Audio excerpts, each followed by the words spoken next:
Number 1. When I was in my mid-20s, I worked at a bar in Kabukicho, Tokyo. Now, Tokyo is a very safe city, but Kabukicho isn't the nicest part of town. It's an infamously seedy area with a lot of bad influence. If you have the money, you can pretty much purchase anything there. Though I worked in Kabukicho, my workplace was decidedly less crazy than some of the other competition. I worked as a male host at a kyabakura. Essentially, my job was to be a companion to our female customers. Women would come to our bar and pay a lot of money just to drink and talk with either myself or another male host. Our interactions were definitely flirty, but I never let things go too far. The art of the job was to make the women desire you so that they'd keep coming back and buying our expensive drinks, but to never let them get too close. To be honest, I didn't enjoy the work, but the money was good, so I kept at it for a couple of years. Well, during my time at the bar, there was this one customer who paid to see me very often. Her name was Emmy. I was a little surprised that she felt the need to come to a host bar at all. Usually our clients were the lonely old woman types, but Emmy was young, vivacious, decently attractive. I can't imagine she'd have found it difficult to get male attention for free. Regardless, she came to see me almost every night I had a shift, and she always asked to sit with me personally. There were better looking hosts, more sociable hosts, hosts with bigger muscles and more brain cells than me, but there was something that she just liked about me, I guess. Couldn't tell you what it was. For the first month at least, she seemed relatively normal, which of course was awesome.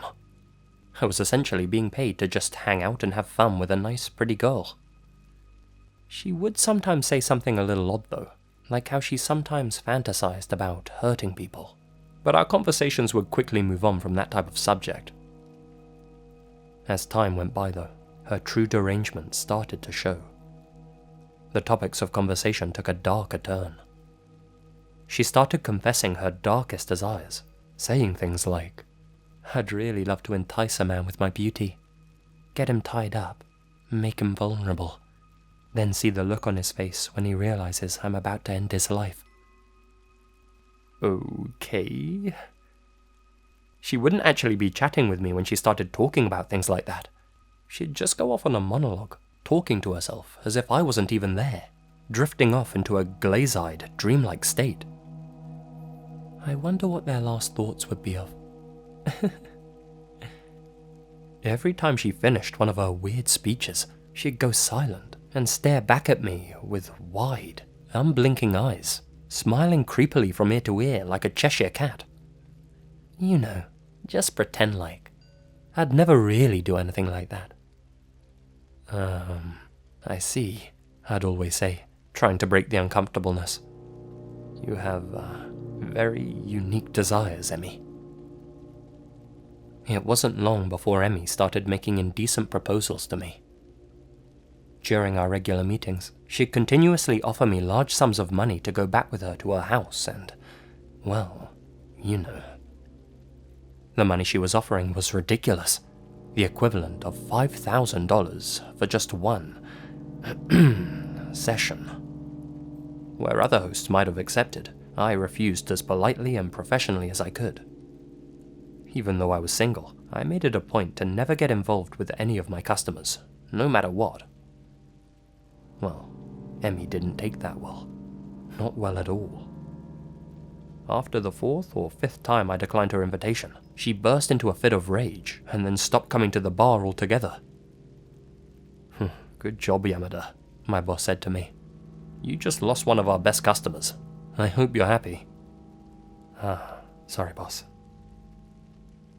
The weeks went by without incident. In all honesty, I'd had enough of the job. All the late nights, the constant drinking, having to be sociable for so many hours a week. It was starting to sap my energy. As I was walking back to my apartment after a shift one rainy winter's night, I made the decision to take the next few nights off. I finally made it back to my apartment, soaked to the bone and absolutely exhausted. I slid my key into the lock, stepped into my foyer and took my shoes off. For those of you who aren't aware, Japanese people always take their shoes off when they enter their home. I walked through my apartment and into my bedroom. Strange, I thought. There were wet shoe prints leading to my closet.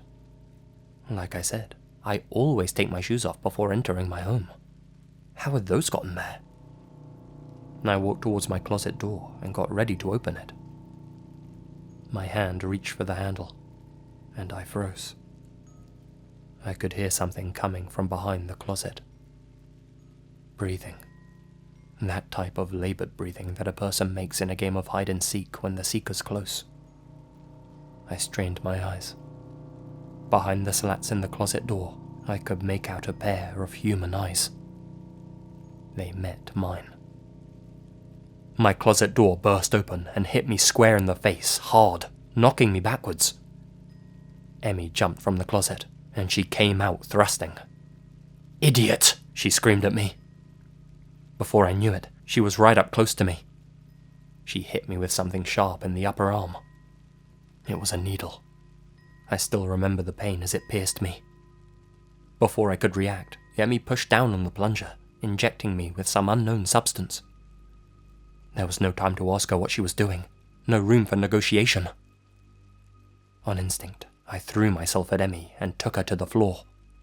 Next thing I knew, I was punching her in the face, then running for my front door, not bothering to put my shoes back on. I scrambled down the streets and alleyways, no destination in mind, just trying to get as far away as possible. Within moments, my head began to feel extremely light. My vision turned cloudy, and my limbs began to numb. Whatever she'd injected me with, it was taking effect fast. I tried to clasp onto passing strangers, but my tongue was numb, and no words escaped my mouth. They all pushed me off and called me a drunk idiot. The last thing I remember was the feeling of the rainwater drenching my socks. Then, everything faded to black. I woke up in a random alleyway as the sun began to rise. As far as I could tell, nobody had harmed me further. Passers-by must have just assumed I was a homeless person. My head was in agony, and the mark on my forehead was throbbing. The skin around my needle wound was bruised and swollen. I felt like hell, but I was safe. I pulled out my cell phone and called the authorities, told them what had just happened to me. Didn't change a thing. Emmy was long gone. To this day, they still haven't found her. Turns out that my stupid landlord had let Emmy into my apartment. She had pretended to be my girlfriend and told the landlord that she'd forgotten her key. Dazzled by her fake charm, the fool let her in without question. She then got inside my bedroom closet, leaving her wet shoes on. Thank God it rained that night. If I hadn't noticed her wet footprints, then I'd have gone to sleep, totally oblivious that she was hiding in my home. I'd have been at her mercy. What she planned to do with me after I was sedated, I'm not sure, but I did later learn something harrowing. 2 other male hosts in the local area had gone missing only a few months before Emmy first came to our bar. Just before they both disappeared, a woman matching Emmy's description had become a frequent client of theirs.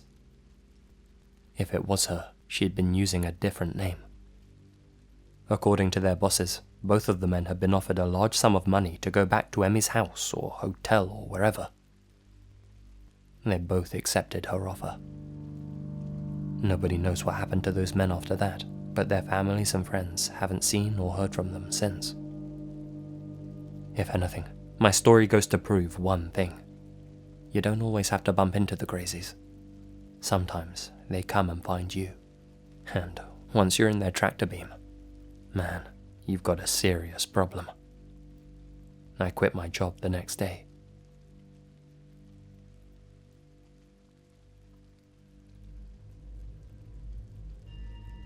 Number 2. My uncle used to run with some bad guys back in the day. Essentially, him and his pals were aspiring yakuza, hoping to get a slice of the action. One of these guys was called Haru. Now Haru had a taste for the more seedy things in life. If something was considered bad by society standards, then he probably indulged in it regularly.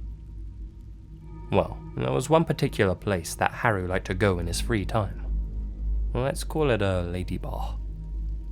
One of the women who worked there was a particular favourite of his. Her name was Miyu. Whenever he went to the place, he'd always ask for Miyu. In the end, they actually ended up becoming pretty close. So much so, in fact, that Miyu started to fall for Haru and his bad boy ways. She was young and naive, I suppose. Not to mention, a little unhinged. That's what Haru used to say anyway, but he liked that about her. Now Miyu had a boyfriend, but it wasn't long before she started telling Haru that she wanted to be with him instead. Haru wasn't looking for Mrs. Wright though. He only wanted Mrs. Right now. No strings attached kind of fun. As such, he flat out told her no. He wanted to keep their relationship strictly business. He was a customer, she a professional.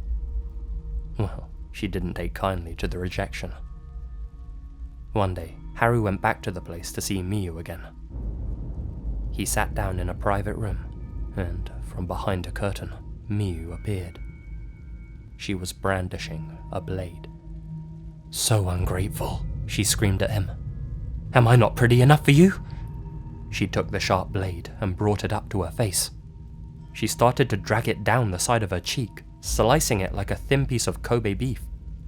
"How about now? Or now?" Again, she brought the blade down the side of her face, scraping it along, making long, deep, crimson streaks. She did this over and over, constantly approaching him as he backed away in fear. Soon, her face was almost entirely red. She'd lost her damn mind.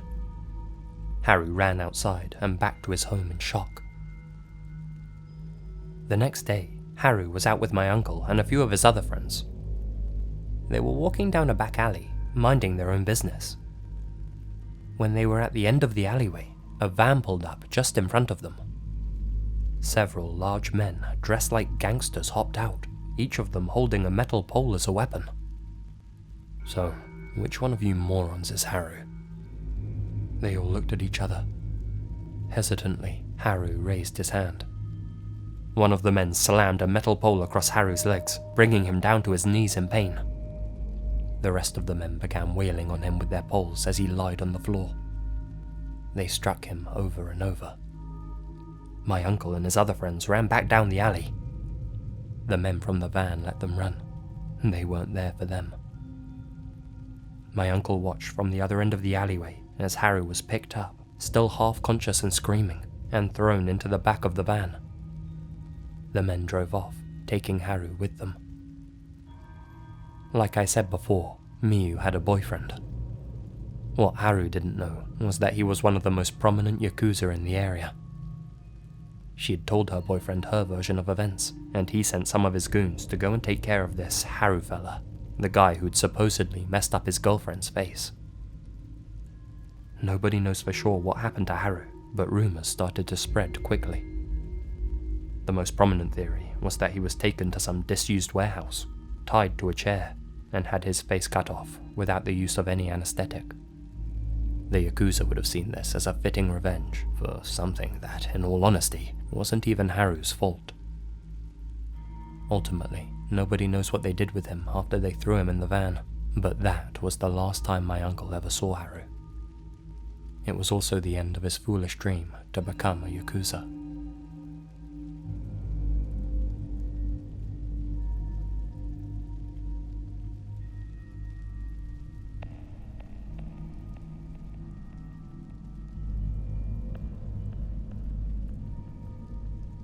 Number 3. This isn't my story, but my friend's. His name is Morita, and though he's not the purest of people, I don't think he deserved what happened to him. Still, I won't sugarcoat things, and I'll let you guys judge for yourselves. This all happened 5 years ago. Morita and I both lived in Osaka, Kansai. We met at university, though at the time of this story, Morita had already been working at an accounting firm for the past 2 years. He'd done well for himself. I was stuck making okonomiyaki for tourists. Not an awful job per se, but I always thought I'd be working for a big firm like him. I envied him a little. Anyway, Morita had to go away for a week to audit some company in Hiroshima, a good 6-hour drive away from Osaka. As such, his company paid for him to stay in a hotel there for a week. When he came back, we met up for dinner. "Hey man," he told me, "I have a crazy story to share with you." "Oh yeah?" I said, urging him to spill the beans. "Yeah, I met a girl down in Hiroshima on my first night. Had myself a little holiday romance, if you know what I mean. Yumi, her name was." He proceeded to show me pictures of this Yumi woman on his phone. "She's an accountant too, at the company I was auditing." "Dude," I replied, "you already have a girlfriend." "I know, it's a pretty bad thing to do, but it's okay. My girlfriend will never find out." He could tell from my reaction that I was both surprised and disappointed in his behavior. "Man, relax. This was only a 1-week fling. I made sure Yumi knew this was nothing serious, and I won't do anything like this again, believe me." In the end, I promised to keep his secret. A few weeks passed, and I'd arranged to meet up with Morita again for dinner in town. I arrived a little early. When Morita finally arrived, I was shocked by his appearance. He looked pale and disheveled. I knew instantly that something was the matter. "Hey, everything okay, bud?" I asked him. "You'll never believe what's happened," he said, looking like he was about to be sick. He was right. After he told me, I genuinely couldn't believe my ears. It turns out that that very day, a new employee had started working at his company. It was the same girl he'd had a fling with in Hiroshima, the Yumi woman. She'd moved all the way to Osaka, transferred her job to his company, and completely uprooted her whole life just so she could be with him. She'd become obsessed. Totally obsessed. "Yumi, what on earth are you doing here?" he asked her. "I came to be with you, silly. I know you said you weren't looking for anything serious, but I know in your heart you didn't mean that. When you stopped replying to my messages, I knew I had to prove to you how serious I was about this relationship." "Relationship?" Morita gasped. "Yumi, I only saw you for a week. We only had a holiday romance. No big deal, you know." He did his best to try and convince her that he didn't have any true feelings for her, but she didn't seem to get the message. Yumi would follow Morita around the office, constantly talking to him and trying to get close to him. When it was time to go home, Morita would quickly run out of the office and out of her view. He knew he couldn't let her find out where he lived. If she'd followed him all the way to where he worked, she'd most certainly turn up at his apartment. She was, after all, a total yandere. Who knows what she might do? After days of trying to get her to leave him alone, he finally confessed to her. "Yumi, I'm sorry, but I already have a girlfriend."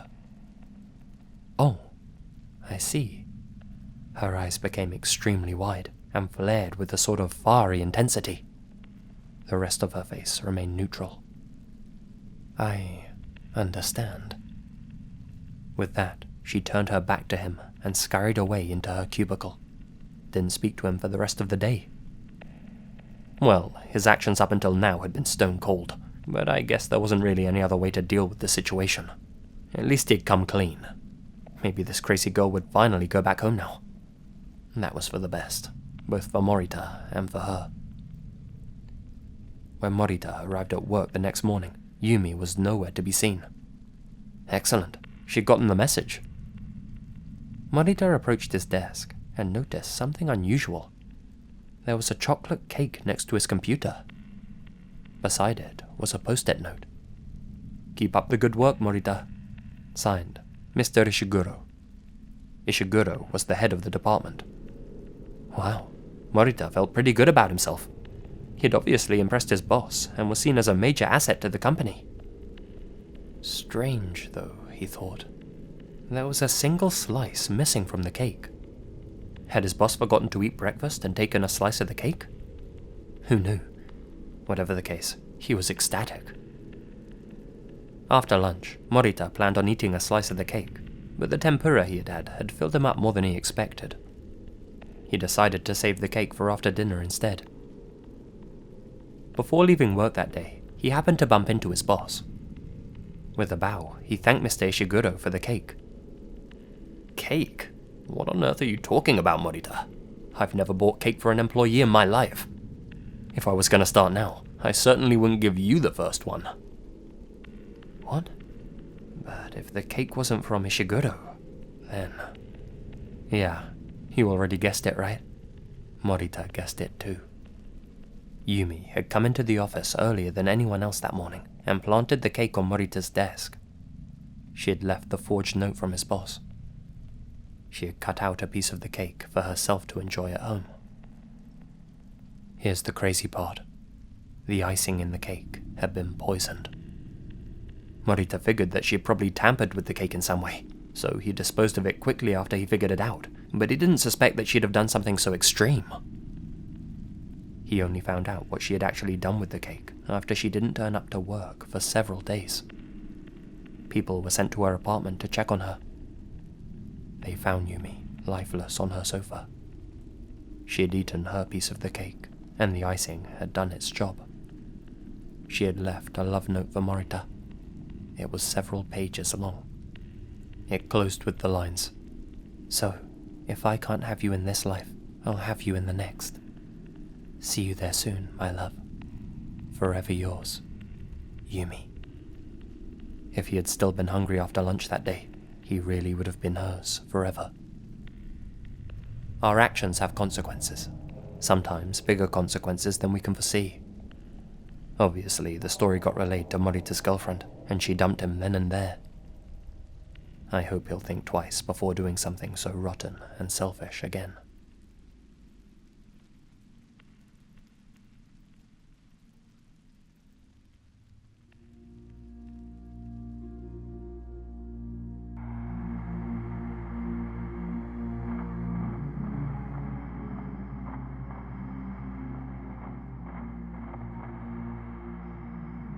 Hey guys, Lazy here, and thank you very much for listening. Well, as you can probably tell from my voice, I have a bit of a cold again at the moment, so please excuse any weird noises you might have heard in this one coming from my mouth. So yeah, if you follow me on Twitter, you'll have heard about the recent drama with this channel. YouTube actually demonetized me for a week, saying that my thumbnails were misleading. Well, it took a while, but I finally got them to re-review my case, and as it turns out, it was just a mistake from a bot. Well, that was a fun week. But yeah, if you've been wondering where I've been recently, yeah, I was feeling a little demotivated with the whole YouTube situation. But don't worry, we're back on track now, and I'm back for at least the foreseeable future. You never know, YouTube might try and pull one of its tricks again, who knows.